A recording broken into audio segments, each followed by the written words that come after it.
그 다음 내용은 이제 머신러닝을 실제로 하려면 머신러닝을 위한 여러 가지 부가적인 그런 개념들이 추가가 돼야 됩니다. 예를 들면 에러와 같은 것, 그리고 노이즈와 같은 것이고요. 그 두 가지를 설명해 보도록 하겠습니다. 에러는 어떤 문맥에서는 커스트라고 하기도 하고요. 비용. 그래서 에러는 미니마이즈 하죠. 코스트도 미니마이즈 하는 것이 좋죠. 그리고 이제 뭐 반대로 어떤 경우에는 이제 뭐 스코어로 이야기할 때도 있어요. 그럼 스코어는 보통 맥시마이즈 한다라고 볼 때 뭐 미니미제이션 문제가 아니라 맥시미제이션 문제로 포즈되는 경우도 있어요. 하지만 뭐 리스크라고 하는 걸로 역시 포뮬레이트 되는 경우도 있어요. 이것도 역시 미니마이즈 하는 것이 좋겠죠. 그래서 이 에러라고 하는 것이 머신러닝 측면에서 무엇을 의미하냐면 다음을 의미합니다. 우리의 모델 H하고 우리의 타겟 F가 얼마나 다른지 그것을 주는 것이 에러라고 보면 돼요. 그리고 이 에러가 중요한 것이 이 에러가 결국은 학습 시그널이에요. 학습 정보.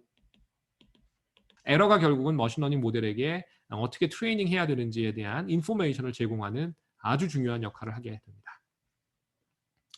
그래서 우리의 모델이 우리의 타겟, 언노운 타겟으로부터 얼마나 떨어져 있는지, 얼마나 개선해야 되는지를 quantify, 정량화해주는 그런 개념이죠.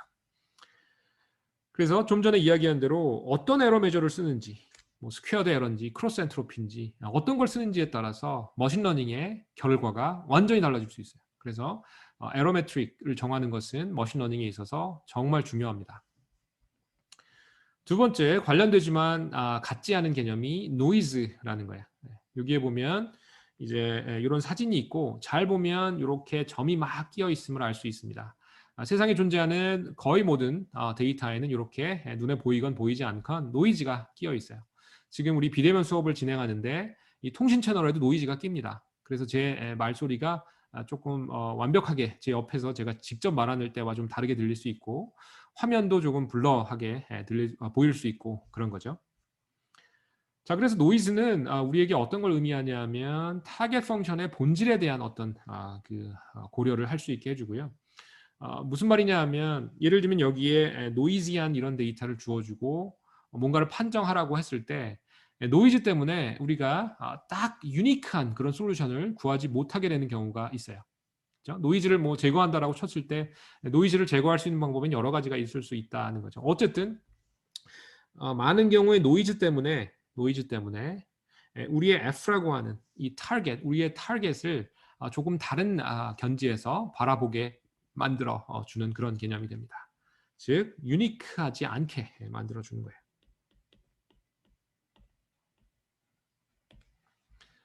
그러니까 여러 번 측정을 합니다. 보통 하나의 측정치를 얻고자 할 때 매번 메저먼트가 정확하지 않을 수 있기 때문에 여러 번 재서 우린 예를 들면 평균을 내거나 하죠. 그래서 결국은 이제 뭐 키나 몸무게를 쟀을 때 뭐 아주 정교한 뭐 정말 주변 상황에 영향을 받지 않는 그런 측정이 아니라고 하면 잴 때마다 조금씩 달라지게 돼요. 뭐 혈압 같은 거 혈압계로 재보면 역시 컨디션이 어떠냐에 따라서 혈압이 조금씩 달라지기도 하고 뭐 여러 가지 그런 뭐 시료나 아니면 물리적인 값들 이런 것들이 측정을 해보면 노이즈 때문에 정확하게 측정이 안 되는 경우가 대부분이라는 거죠. 자, 먼저 에러에 대한 이야기를 조금 더 하고 지나가도록 하겠습니다.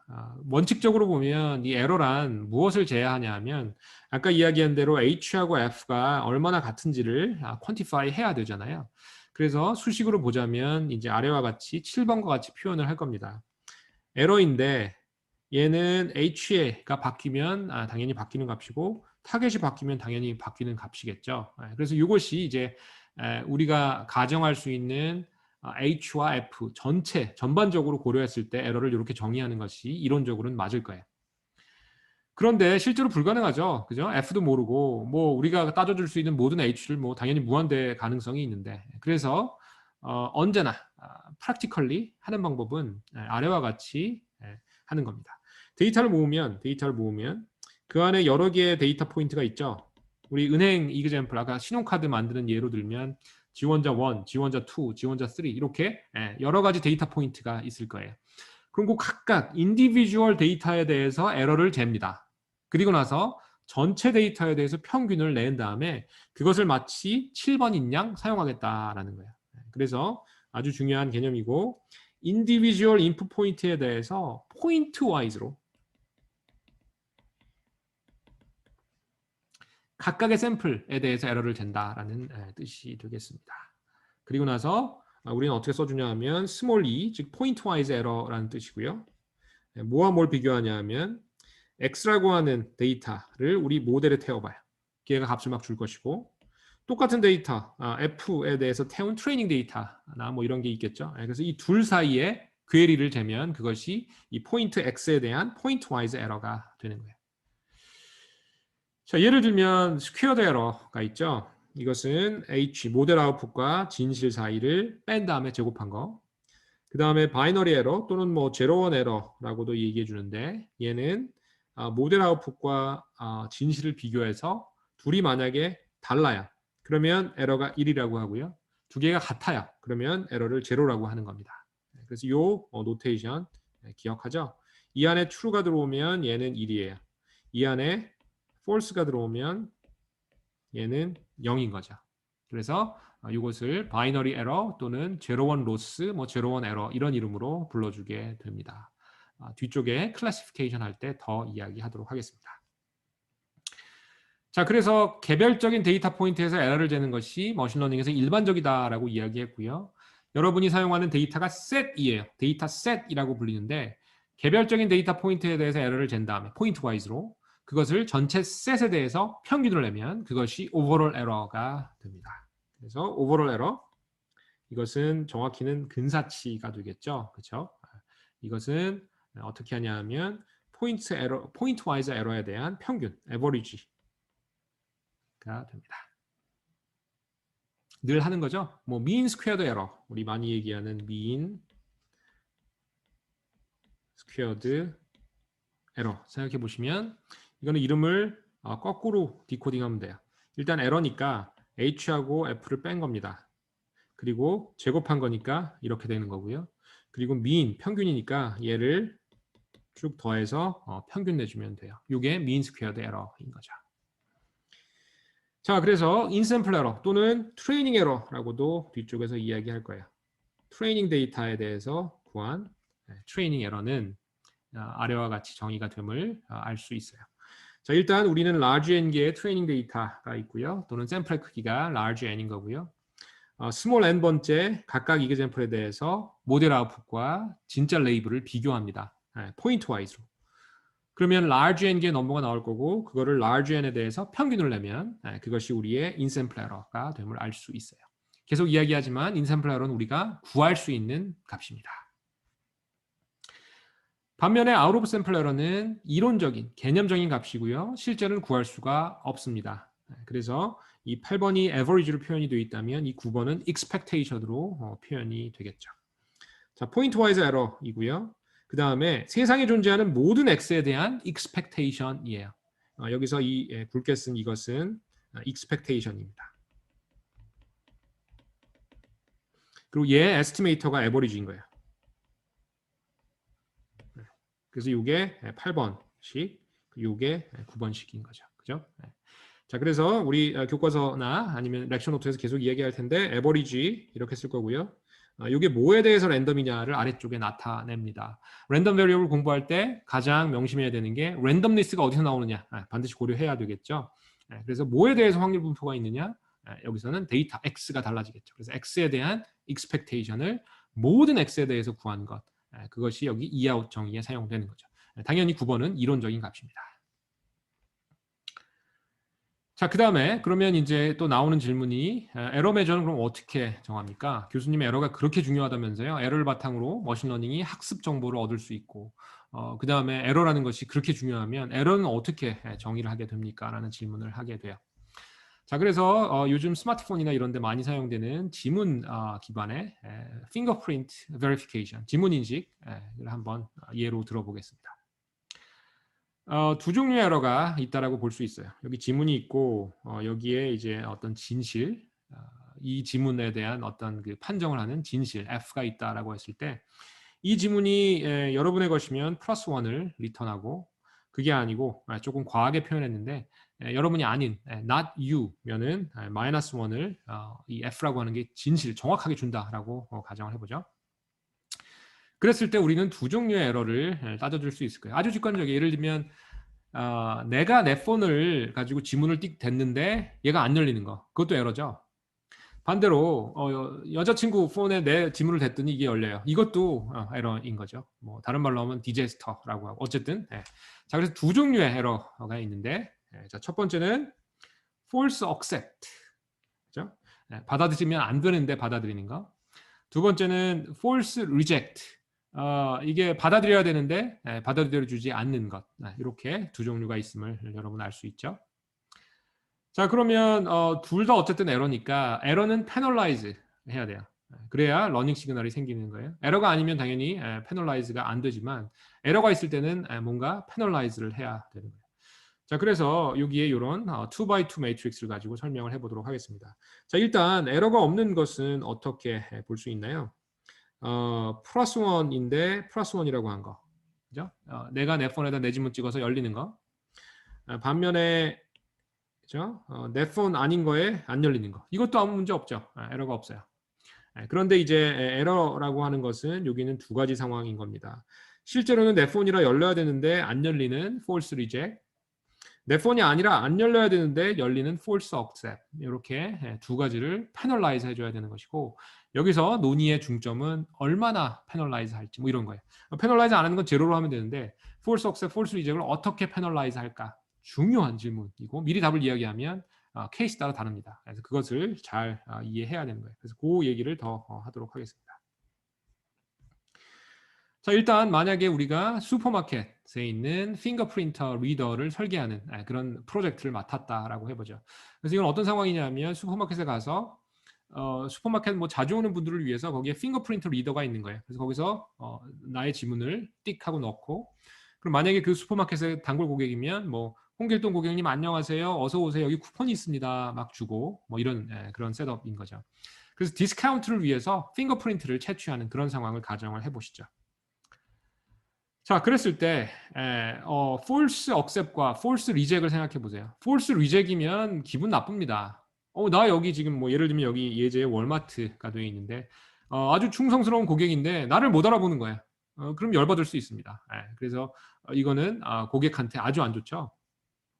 반면에 월마트에 가본 적도 없어요. 근데 지문 대라고 해서 됐더니 딩동댕동 컨그레츄레이션 축하합니다. 쿠폰 쫙 나와요. 그러면 뭐 글쎄요. 그게 그렇게 월마트한테 나쁠까요? 그렇지 않을 거예요. 살짝 손해가 있는데 근데 어쨌든 그 사람에 대한 지문은 월마트가 채취한 것이고 그 사람 기분 좋잖아요. 그러니까 물건을 더 살 수도 있죠. 그래서 이런 셋업에서는 false accept이 그렇게 문제가 되지는 않습니다. 그죠? 그래서 뭐 여기 인트로도 하고 표현을 했지만 슈퍼마켓 입장에서는 살짝 뭐 조금 기분이 안 좋을 수는 있지만 뭐 길게 보면 마케팅 측면에서 전혀 실수하지 않았어요. 자 그래서 이런 경우에는 false accept은 1로 패널라이즈를 예를 들면 하고 false reject은 조금 더 세게 한 10 정도로 한 10배 정도 이렇게 그 코스트를 예를 들면 조정한다라는 예제가 되고요. 반면에 여러분 뭐 CIA 한번 생각해 보시죠. 스파이 기관이죠. 여기에 핑거프린터를 가지고 출근을 한다라고 가정을 해보시죠. 그때 false accept 때문에 이거는 정말 디제스터입니다. 예를 들면 테러리스트가 CIA에 들어가게 되는 그런 상황이죠. 기필코 막아야 돼요. 반면에 false reject은 어때요? 이렇게 경비가 철저한 이런 기관에서 한 번 됐는데 뭐 한 번쯤 안 됐어요. 뭐 그럴 수 있다라고 이해를 하죠. 오히려 심리적으로 이거 굉장히 시큐어한데 이런 그 위안감을 줄 수도 있어요. 그래서 이런 경우에는 false reject 오케이입니다. 뭐 어쨌든 거기 다니고 있다면 한 번 더 되면 되는 거잖아요. 그죠? 자, 그래서 이런 경우에는 false reject은 오케이인데 false accept은 일어나면 안 돼. 이건 1000배의 패널라이즈. 이거는 와장창 패널라이즈를 해야 된다라는 거예요. 그래서 계속 제가 드리는 말씀은 케이스 바이 케이스예요. 에러 메저를 정한다는 것은 정말 중요한데 하나의 정답이 있기보다는 어떤 상황이냐에 따라서 여러분이 잘 설계를 해야 된다는 거예요. 자, 그래서 테이크홈 메시지 이야기합니다. 에러 메저 중요하다라는 거 일단 가장 중요한 테이크홈 메시지고요. 그 다음에는 이 에러 메저가 사실은 여러분한테 프로젝트를 주는 입장, 그걸 유저라고 표현하면 유저가 사실은 정해줘야 돼요. CIA인지 슈퍼마켓인지 뭐 폴스 억셉이 중요한지 폴스 이젝이 중요한지 사실은 스펙에 담겨서 와야 되는 것이 가장 이상적인 케이스라는 거예요. 그래서 명시가 돼야 되는데 by the user. 이 유저란 이 머신러닝 시스템을 쓰는 사람, 그러니까 실제로 뭐 프로젝트를 발주하는 사람이 되겠죠, 그죠? 예. 그 사람이 알려줘야 돼 우리한테. 예, 우리가 이제 예를 들면 프로젝트를 수행하는 입장이라고 하면, 그죠?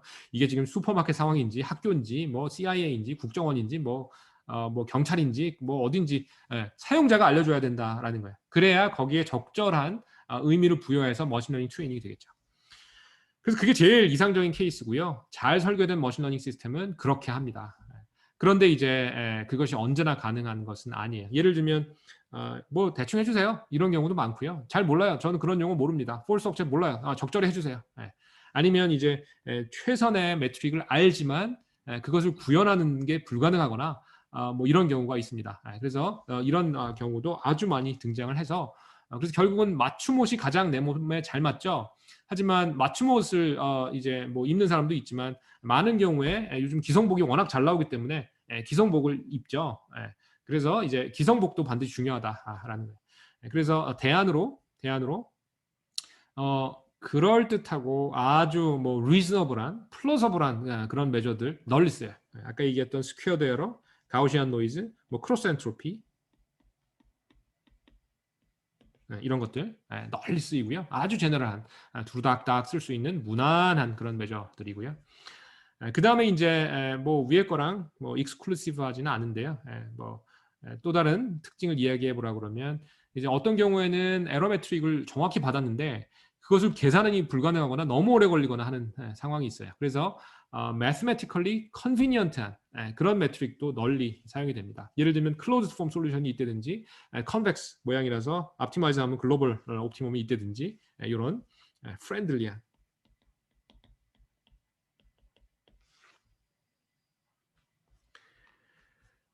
자, 그래서 이거 중요한 슬라이드입니다. 머신러닝을 하려면 에러라는 것이 공급이 돼야 되고요. 특히 슈퍼바이즈 러닝의 경우에 에러가 있어야 교정이 이루어집니다. 그럼 에러를 어떻게 정하느냐? 제일 좋은 것은 맞춤형으로 사용자가 프로젝트 발주처에서 스펙으로 아예 주는 거예요. 근데 그게 불가능한 상황이라면 널리 사용되는 제너럴하고 편리한 그런 메저들이 있어서 그런 것들을 돌아가면서 사용해서 제일 좋은 성능을 내는 것을 쓰게 됩니다. 그래서 중요한 내용이요. 자, 그래서 전체적인 머신러닝 우리 맵을 조금씩 확장해 나가고 있습니다. 지금 막 추가된 것이 여기 빨간색으로 표현이 되어 있는 이 부분이에요. 전에는 이 부분을 논의하지 않았죠. 전에는 이 부분이 없고 에러 매저 없다라고 했던 그림 기억나죠? 데이터가 있고 트레이닝 이그젬플이 있고 그러니까 언노운 타겟이 있고 트레이닝 이그젬플이 있고 러닝 알고리즘 A로부터 A를 이용해서 트레이닝 셋을 이제 바탕으로 해서 하이파토시스 셋을 뒤져서 최적의 G를 찾아내고 뭐 이런 과정만 있었는데 지금 추가된 이 부분이 결국은 이제 러닝 알고리즘이 동작을 하려면 예를 들면 에버리지 에러를 재가지고 그거를 미니마이즈하는 이런 걸 골라주는 그런 과정을 조금 더 명시했다고 여기 보여집니다. 그래서 여기 지금 막 추가된 내용이 에러 매저 컴포넌트가 됩니다.